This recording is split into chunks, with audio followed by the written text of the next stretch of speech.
1991. Rod sitting right over there, and I were at that meeting. His mother, Randy Eddins, founded the group. She put an ad in the Seattle Times and invited writers of African descent to come. Now, Randy said I wasn't at the first meeting, I was at the third meeting. I think I was at the first meeting, but I think 1991. And I don't even remember the year Randy left, but she just left everything in front of my garage. And it just never occurred to me to say I want that. We just kept right on. And we met here, and we met at Mount Zion, and we met in my living room or my kitchen. And we just kept going. And as I said, it never occurred to me that we would not keep going. And I am so very, very grateful. I've done a great many things in my life, but this is one of the most important ones. Oh, yes, yes.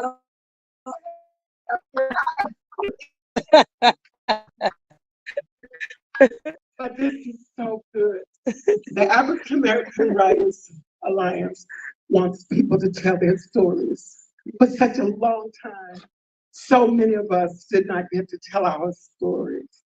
And people who wrote about us did not tell our stories. They did not always tell the truth about us. What can you say about our history? Lies very often. Our stories were stolen, but they just, I like to say, strayed. But now we are telling our stories. Yes. The window is open, not as wide as it should be. The door is cracked, not as wide as it should be. But right now we have 59 members, and I think about 40 of us have published. Do you realize what that says? 40. Before I became a member, I have written one book. And it just, I hadn't thought about writing that one. But when I went on a 6-month trip around the world by myself, people kept asking questions. And I didn't want to answer those questions. I wanted to talk about other things on the trip, but they would say, well, how much did it cost? Well, what did you do about the language? Oh, what did you do about your head? So one day I came home from church, I sat down, I wrote down all the questions I could remember, and that was my first book. Yes. And then the African American Writers started. And Randy came in and she said, and we're going to do an anthology once a year. And I started on my head because I taught English and I know how some people wrote or did not write. But okay, but we did one anthology. And now we're up to anthology 7. Yes. I know for some people this is no big deal. It's a big deal. How many books has Grisham written? Didn't even need a group. But we have a group and we can depend on this group. And I would like to read our mission. And it's so similar to what it was in 1991. The Seattle based, and you need to know that we have some African members. And right now they're in the Netherlands. Okay, we have members all over the country. And many of us are Southern born and bred, transplants to Seattle. And you know we brought that baggage with us, right? Okay. The Seattle-based African American Writers Alliance, AWA is what Randy started calling us, and we still call it that. A diverse and dynamic collection of writers of African descent provides an informal and supportive forum for new and published writers. We help one another polish our skills, provide peer review, and create opportunities for public readings and other media venues. Ultimately, the group encourages members to publish individually and collectively. Please take the time to look at our table, okay? You name it, somebody has published that genre, okay? Our stories triumphs, tragedies, and whatever is within and between the two are the history of African Americans. And I like to add American history, though some people don't like to add that, okay? We must tell our stories in our own words and encourage others to do the same. The other something Randy always said was, without censure. It's her favorite little phrase there, without censure. You tell your story. And around the room or in another room, you see the words respond. Sometimes I use the period, sometimes I use an exclamation point. You'll be surprised how many stories you can get from moms and dads, grandmothers and grandpas. So many of us have had encounters with the police. So many of us have been in prison and we shouldn't have been in prison. And we haven't told those stories. Who's to say something wouldn't change if more of us told those stories? That's the best part of Black Lives Matter.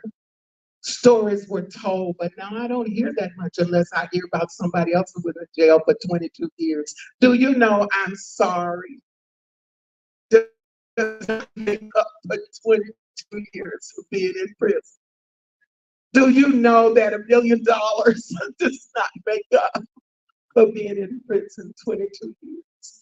But a book, if you can get 1 or 2 or 3 or 4 or 5 people to read it, not to mention more, you may change people's lives. And that's what I want the African American writers to do. So please get to know some of us.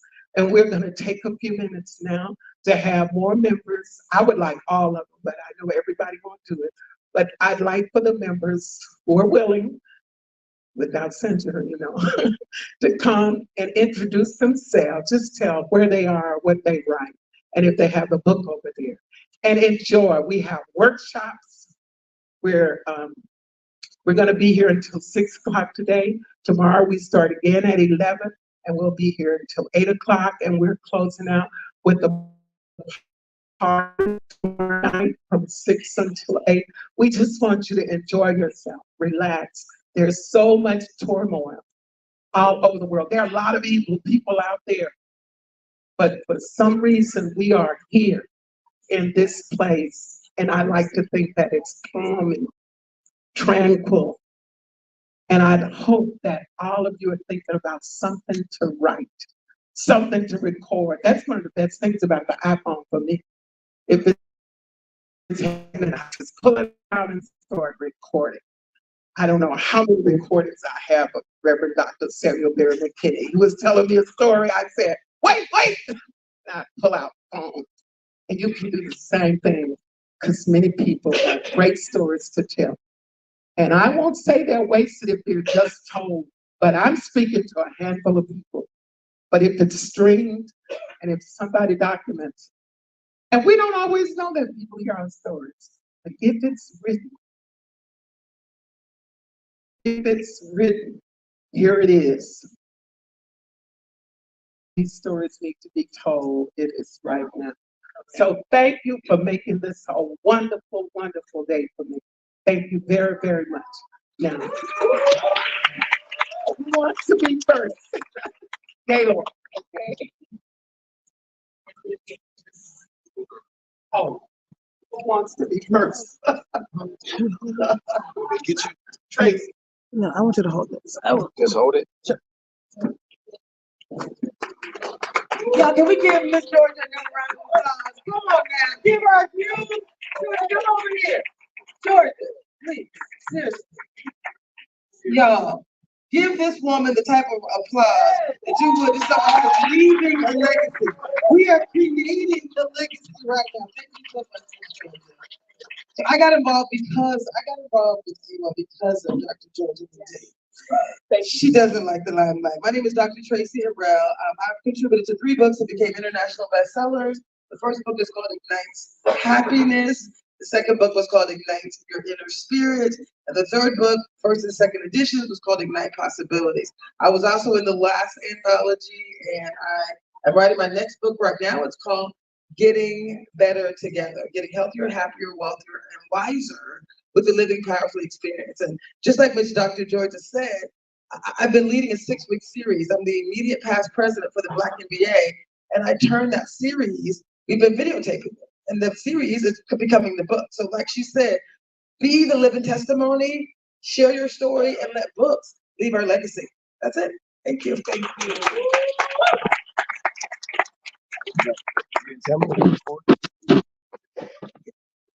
Oh, I'm so happy to be here with all these beautiful people. And I want to tell you about the book. Before I do that, let me introduce myself. I'm Joseph Gaylord Sasson. I've been an AWOL member since 2011. And I was looking for a group of Black people who could help me write this book, Down the Road a Piece. It's about me when I was 13 years old, doing a summer trip and living in Hawaii and San Diego in private schools and knowing an integrated neighborhood in 1957, which is, I didn't know at 13 that that was unique. And my parents said, it's time for you to meet your cousin. So my brothers and I have 5 brothers, we all got excited about going to meet our cousins. And lo and behold, we discovered something because our cousin lived in the Deep South and we had never experienced what they had. So I'm really happy the African American Writers Alliance has helped me write this book. Thank you. Thank you.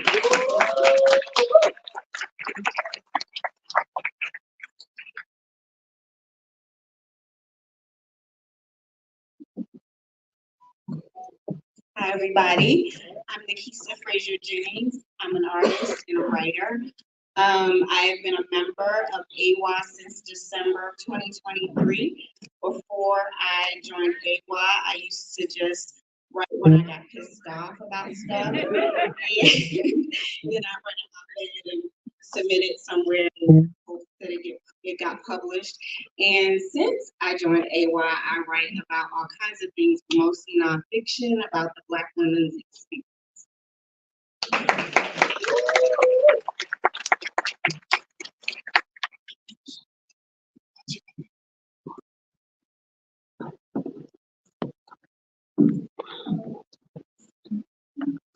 Hello, everybody. It's so good to see all of you all here. Oh my gosh. My name is Stephanie McElroy, and I am relatively new to Seattle.